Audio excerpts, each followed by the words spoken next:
Lift Events and Experiences, known for Canada's #1 cannabis conference and trade shows, is hosting a full slate of events in 2023 and expanding into the U.S., and you're invited. Lift welcomes everyone from legacy participants to multi-state operators to everyday folks who can enjoy and respect the plant. So join us in lifting the cannabis industry together, January 12th through the 14th in Vancouver, then in Toronto in June and San Francisco in August. Visit liftevents.com for details. That's liftevents.com. Coming up on We Talk News this week, a lopsided prisoner exchange between the U.S. and Russia. Basketball star Brittney Griner is freed for an international arms dealer. Plus, no more cashless ATMs as hundreds of dispensaries scramble to create a cash-only transaction system again. And another cannabis giant company, Weedmaps, lays off 250 employees as the weed industry continues to struggle with a market correction. That's why Dutchie reorganized its management. All that and more on Cannabis News from Coast to Coast on We Talk News with Elena Pinto next. We are Pro-Cannabis Media.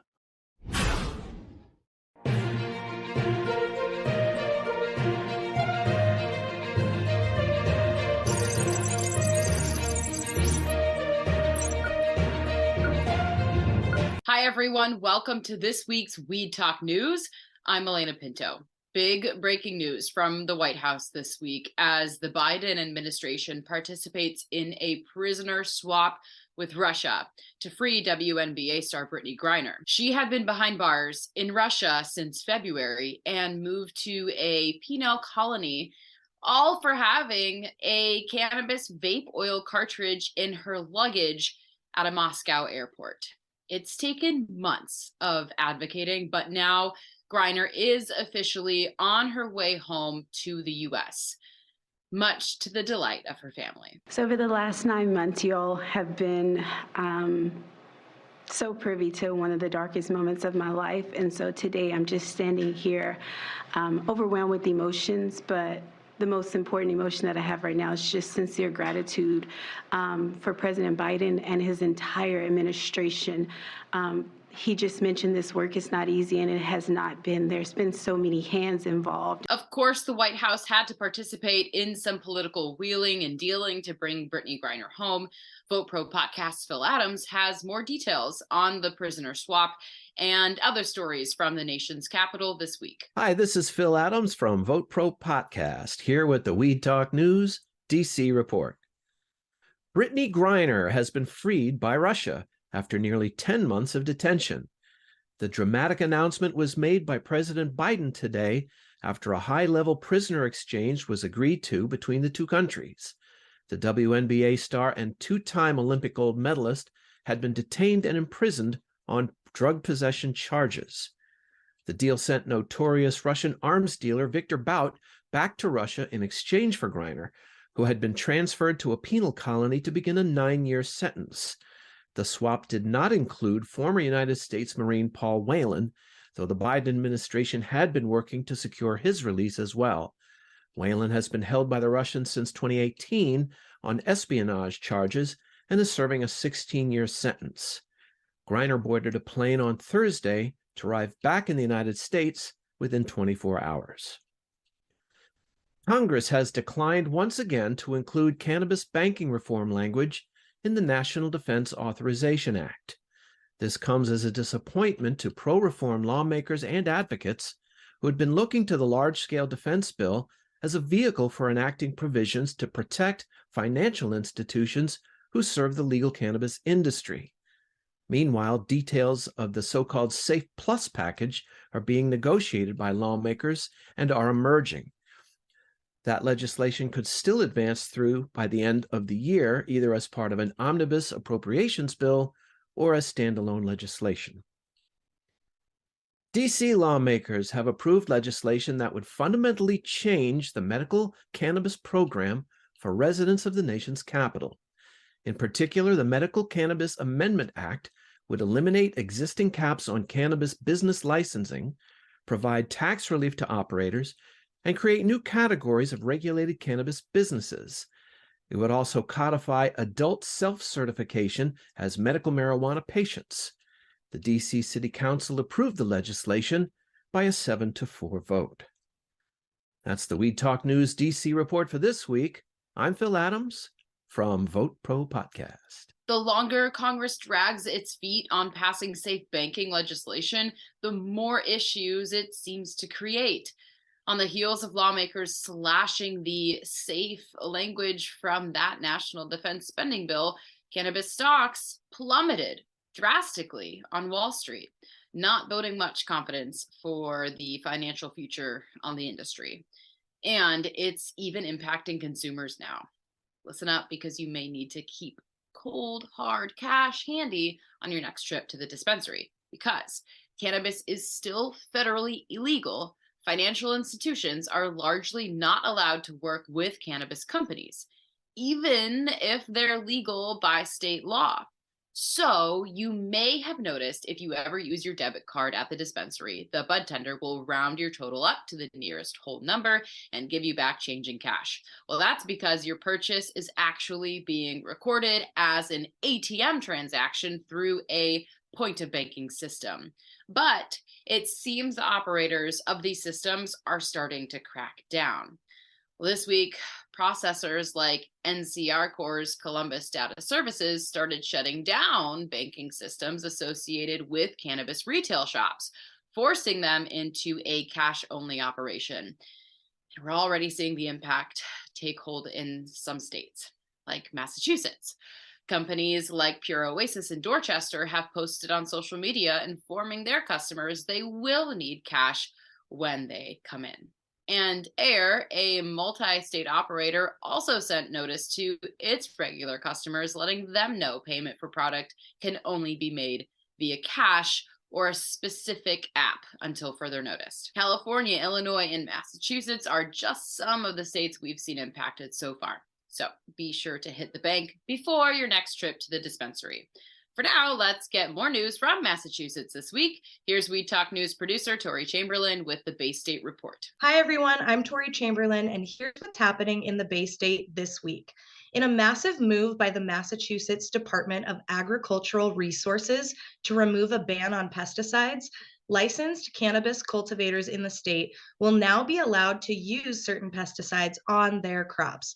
Now, this sounds alarming at first, but it's a wide range of mostly natural chemicals that are federally approved for use on hemp and tobacco. So they've already been used in this sort of cultivation space. They include bacteria that kill leaf-eating worms, fertilizers, and other fungicides that are pretty commonly used in cultivation. So there's no need to panic just yet. Now, this next story didn't happen in Massachusetts, but the company it involves does call the Bay State home. The U.S. National Labor Board ruled this week that Massachusetts-based Curaleaf violated labor law in Illinois, where it also operates, by refusing to bargain with unionized workers at a Chicago location there. Law states that a company must recognize and bargain with workers within 21 days of receiving a notice from their union, which Curaleaf apparently failed to do. And more news for the MSO that is good or not so good, depending on who you are. Curaleaf announced this week it's partnering with Ganjier. That's a grassroots council organization group that has a pretty strong reputation in cannabis for being the premier sommelier certification program of the industry. But there seems to be some mixed reaction out there, certainly that I've seen online. Curaleaf has touted the venture as a first-of-its-kind cannabis education partnership, but those who consider themselves part of the legacy industry don't seem to be totally on board. I spoke with Maggie Wilson, CMO of Fruit Slabs and a certified sommelier herself, about what she thinks about this partnership. I read the press release, and one of the things that it said was like they want to do this in such a quick way so that they have tons of people who are certified as Ganjiers, blah, blah, blah, through Curaleaf. And it's like, do you want to do it right or do you want to do it fast? Because it doesn't, like, it's not a 4-hour training certification to learn about this plant. Like, you wouldn't take a 4-hour training course and be like, I'm a lavender sommelier. I know everything about lavender. You would not. You would absolutely not. You would be like, I studied for years and learned about how this plant grows, where this plant grows, why this plant grows like this, what uses it has, and you really become like, you're not a botanist, but you literally are thinking about the plant, like as the plant. So whether you're a fan of the partnership or not, this is certainly going to be a big move that's going to impact the industry in some kind of way. That's it for the Bay State Report this week. I'm Tori Chamberlain. So while some companies are being pushed to go cash only, others are making cuts to their staff. And even more so, a pair of businesses are now facing allegations of falsely advertising the THC levels on their products. Deborah Borchardt has all the details in this week's Green Market Report. I'm Deborah Borchardt, and this is the business update for Weed Talk News from the Green Market Report. This week, 2 companies were accused of inflating THC levels for premium priced products, both Steezy and VO Leasing, which makes the presidential cannabis products, were the subjects of lawsuits filed in California. Both sell products that claim to have high THC levels, but when tested were beyond the margin of error established by the state. Some were off as much as 30%, so they are being accused of false advertising. Weedmaps said this week it was laying off 25% of its staff, or 175 people.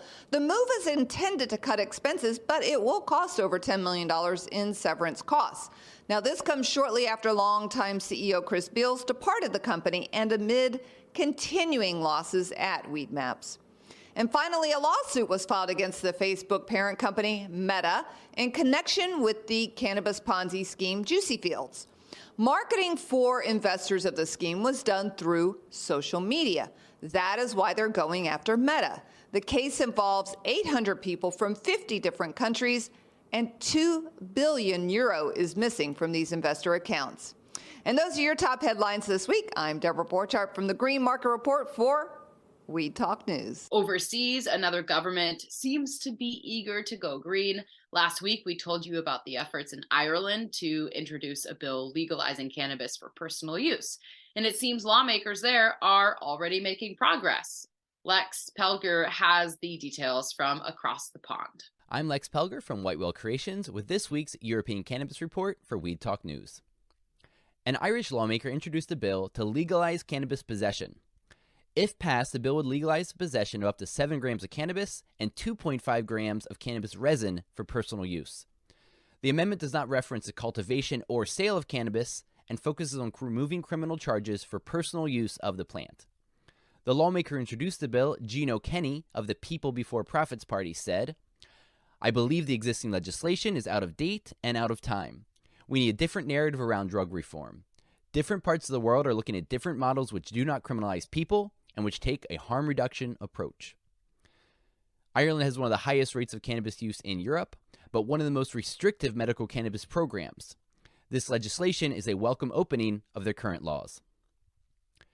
In Lithuania, the Parliament's Committee on Legal Affairs advanced cannabis decriminalization legislation. The proposed law would remove criminal penalties for personal amount use, but would include citations with fines ranging from €30 to €250. Even though Lithuania joined the EU in 2004, for many years it was the only country in the Union to criminalize even the cultivation of hemp. But by 2018, not only was hemp allowed to be grown, the Parliament also voted to allow the medical use of cannabis for a small set of serious medical conditions. That being said, no patient has ever received approval for medical cannabis use. This decriminalization bill is another step in the right direction. Finally, in European hemp news, EFSA, the European Food Safety Authority, has received applications from the European Industrial Hemp Association for 2 forms of CBD, CBD isolate and synthetic CBD. The industry group proposes a limit of 17.5 milligrams of CBD per day to be a safe level.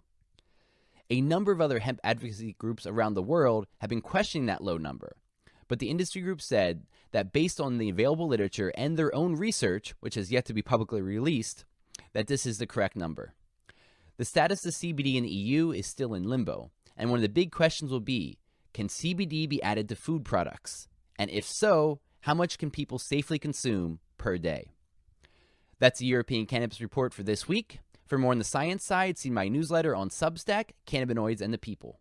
I'm Lex Pelger from White Whale Creations, reporting for Weed Talk News. Back in the U.S., there's increasing support to update and change some medical marijuana laws, particularly in Michigan. Executive Director of the state's NORML organization, Rick Thompson, has the details. Hello again, everyone. This is the Michigan Report with Rick Thompson on Weed Talk News. Let's begin. Well, there's a new survey out from NORML of Michigan, and it shows there is no serious interest among Michigan voters to rescind or retract any of the rights and privileges held by medical cannabis patients and caregivers. In a survey conducted from November 30th through December 6th, the Epic MRA polling company spoke to 600 likely voters and contacted 65% of them through mobile phones. Of those respondents, 66% said they favored keeping the medical laws the way they currently are or expanding the rights for sick people to use cannabis. Only 21% of respondents said they favored enacting restrictions on cannabis patients. Those demographics with the greatest support for adding new rights include liberals, Democrats, those people identifying as Black, people aged 18 to 49, and those people claiming no religious affiliation. Now, the folks who believe medical patients' rights should be rolled back include those sympathetic to the pro-life movement and Republican women. Although there was no significant variance among respondents based on gender, the areas of the state with the fewest cannabis businesses, meaning the central and western portions, expressed the most disfavor with current medical laws, while the Bay region and Southeast Michigan showed the most support for cannabis patients. This latest survey continues NORML of Michigan's long history of asking poll questions in order to influence public policy and show true support for cannabis law reform, and was most significantly employed in the run-up to the 2016 and 2018 efforts at legalizing cannabis for adult use. This poll comes at a time when conservatives and Republicans in the state have just failed to pass legislation amending the medical marijuana law to cut caregivers' plant count by 80% and restrict patients in their choice of a person to grow plants on their behalf. The poll's initiators hope that this result will discourage any group from attempting to damage Michigan's 14-year-old medical marijuana law. And full disclosure, I am the executive director of the Michigan chapter of NORML. Interim director of Michigan's cannabis regulatory agency, Brian Hanna, was named full director of the agency by Governor Whitmer early last week. Hanna now leads a department of over 200 employees, a task at which he seemingly has no experience. Hanna's background in law enforcement and in the military may make him an attractive choice for ramping up enforcement actions, but in the short time he's been on the job, Director Hanna hasn't shown empathy for consumers and has used a heavy hand to smack down an industry that just needs a little shaking. His zeal for surprise inspections and very public shaming of cannabis companies who fall outside the lines may put him in a large legal entanglement, as his predecessor, Andrew Brisboe, did when he issued a huge recall of cannabis products in 2021. Director Hanna has a tumultuous industry to wrangle, and his seeming dismissal of cannabis consumer issues does not bode well for his popularity or effectiveness as a leader of the CRA.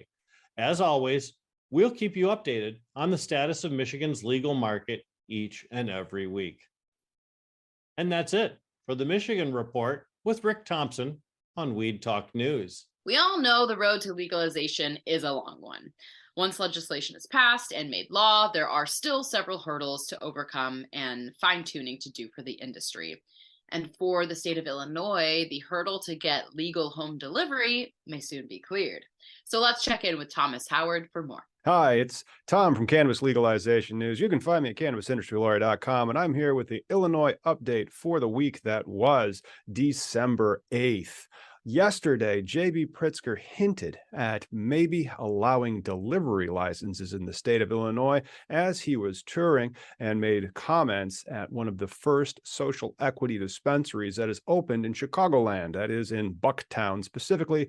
That is the Ivy Hall. That's the name of the dispensary. Ivy Hall. Its founder, co-owner, Nigel Dandridge, has a quote: "I am living proof of Illinois making good on its promise to carve out a more equitable cannabis landscape for generations to come." That is, once again, that is Nigel Dandridge, one of the owners of the Ivy Hall dispensary in Bucktown. Pritzker went on to say that all 192 conditional cannabis dispensary licenses have been issued. So look for a lot of new dispensary locations and a corresponding uptick in sales, as there's more locations in which for you to buy the product in the state of Illinois over the coming 2023. And Pritzker then had some more comments on it. So let's look at some of his quotes. "Much of the challenge has been the court system and the amount of time it's taken to get through the court system. People suing because they didn't get a winner in the lottery for a license." That is what Pritzker said. And then when asked about cannabis delivery licenses possibilities in the state, he said, "At first blush, without the data in front of me, I think as long as it is regulated, as long as we make sure that the person who ordered it gets it and that they're legally allowed, then to me, it would seem like it is the same as somebody coming into the store," which means that there may be another round of cannabis delivery licenses for the first time in the state of Illinois. That's something for 2023 because it is done. There have been no new changes to the cannabis laws during the veto session, the lame duck session in the Illinois legislature. They are now on break and they will reconvene in early January. And that's probably when we'll see you next, unless there's a big news out of Illinois next week. That's what we have for you. Please check out Cannabis Legalization News on YouTube. And back to you, Elena. Software company Dutchie, based out of Oregon, has long been a leader in technology for cannabis business. But the company is now announcing a major shakeup in its own leadership. Marianne Kursagi has that story and more from Oregon. I'm Marianne from Alibi Cannabis with this week's Oregon Cannabis Report for Weed Talk News. Oregon darling and cannabis tech company Dutchie underwent a major leadership shakeup last week. The board of directors has named a new CEO, new CFO, new general counsel, and a new vice president of engineering. Many of the new executives hail from Toast, a Boston-based tech company.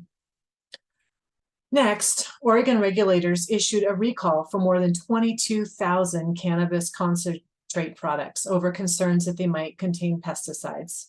The concentrates were manufactured by Bobsled and Quantum Alchemy. Selling product that has failed pesticide tests is harmful to the consumer and harmful to the industry. Time will tell what penalties there may be for these operators.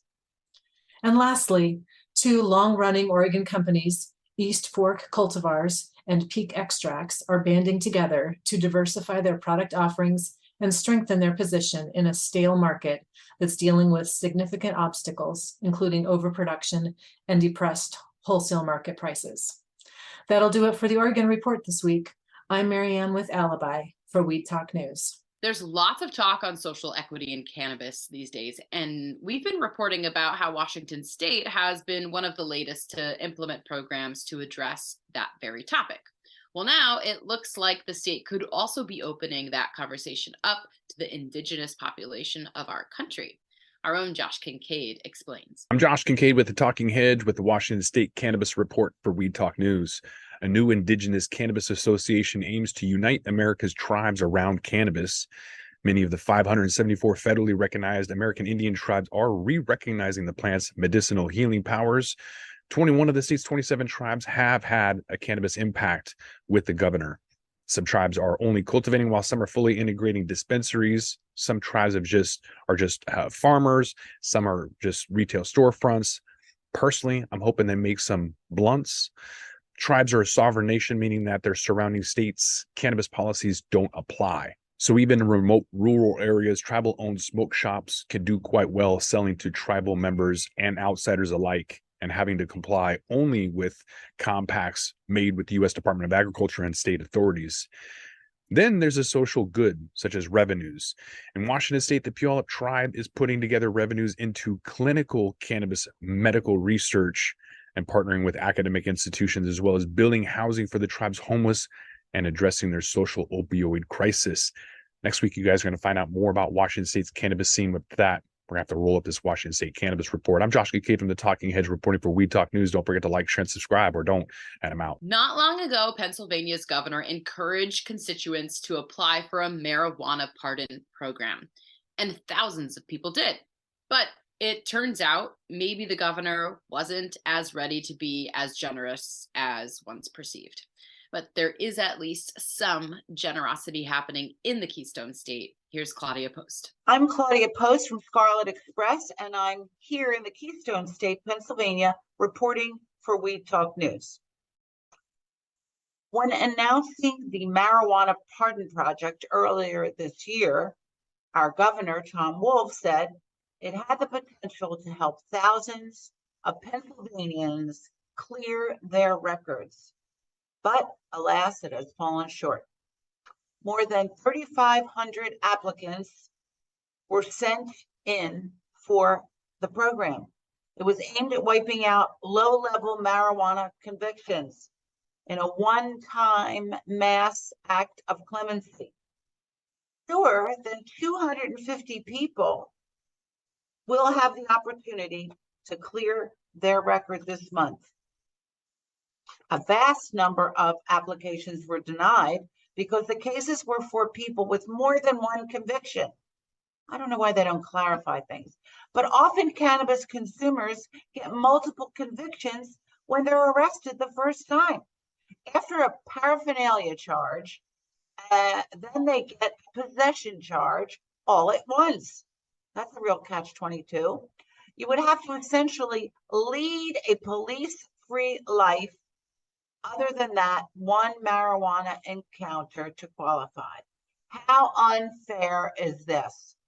Governor Wolf, do something. Air Wellness is embracing the season of giving.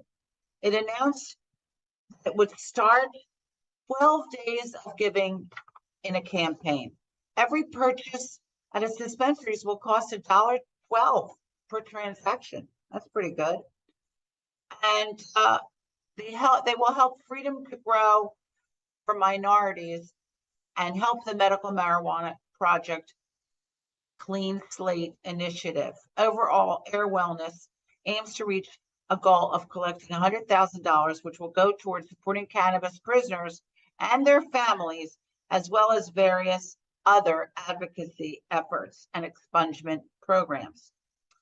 Not much going on in Pennsylvania this week. I'm Claudia Post from Scarlet Express, and I'll be back next week to talk about what's hot and what's not. For Weed Talk News, have a fabulous week. The Green Mountain State gets even greener. Just 2 months into adult use sales in Vermont, and more stores are getting ready to welcome customers. And cannabis regulators aren't done handing out licenses either. Here's Jessie Lynn Dolan with the Vermont Report. I'm Jessie Lynn Dolan from Nurse Grown Organics and Vermont Cannabis Nurses, and this is the Weed Talk News Vermont Report. A Brandon, Vermont retailer, Pine Grove Organics, grand opening is on December 8th, with Northeast Cannabis in St. Johnsbury's grand opening on December 9th.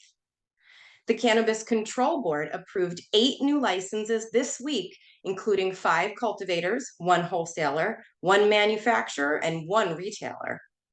The board sent their draft report to legislators on solid concentrates to the board's advisory committee for feedback. The board will host a public meeting before submitting the report.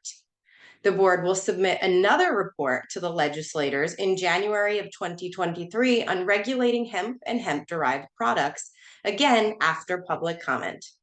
They also announced that the board's general counsel, David Scher, has been selected to serve as state director in Washington, D.C., and will no longer be on the board. That's the Vermont Report for Weed Talk News. I'm Vermont's cannabis nurse, Jessie Lynn Dolan. And finally, the next time you go to Vegas, get ready to get lit in a whole new way. We've told you about the company and dispensary Planet 13 and how they're even expanding to Illinois. But first, at its home base in Vegas, Planet 13 will officially be the first of its kind consumption space in the area. When you visit, you'll be able to watch products being made, purchase products, and consume them all under the same roof. Planet 13 has always had a unique space, but adding a luxurious 420 lounge close to the strip is only going to elevate things. So what happens in Vegas may stay in Vegas, but what happens with weed continues to evolve. In fact, it is a whole new world of weed out there, so use it wisely. And that's it for Weed Talk News this week. I'm Elena Pinto. With that, we're going to roll this one up. I'm Josh Kincaid. This is The Talking Hedge. Don't forget to like, share, and subscribe, or don't, and I'm out. Don't forget to smash that like button on your way out and check out these other videos that we've got.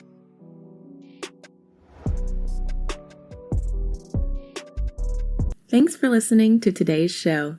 To check out more great cannabis podcasts, go to podconnects.com. Here's a preview of one of our other shows. Cannabis Health Radio is a podcast about stories from people around the world who have used cannabis to deal with serious ailments, many of them life-threatening. My name is Ian Jessup. My co-host Corey Yelland is no stranger to the devastating emotional impact faced by so many people receiving a death sentence diagnosis from a doctor. Told she only had months to live with anal canal cancer, Corey researched and immediately began using cannabis oil to eliminate her cancer and has been cancer-free for more than a decade. She told herself that if it worked, she would spend the rest of her life helping others, which she does tirelessly every day. When you listen to our podcast, you'll hear many stories like Corey's, along with others who have used cannabis oil for many more ailments besides cancer, such as chronic pain, PTSD, MS, and many, many more. As one of our guests said, "Your podcast gave me the confidence to save my own life." We regularly get messages from listeners who have heard our podcast and use cannabis to solve a serious health issue of their own or that of a loved one. We hope you listen to these stories and be as inspired and moved as we are with each and every episode.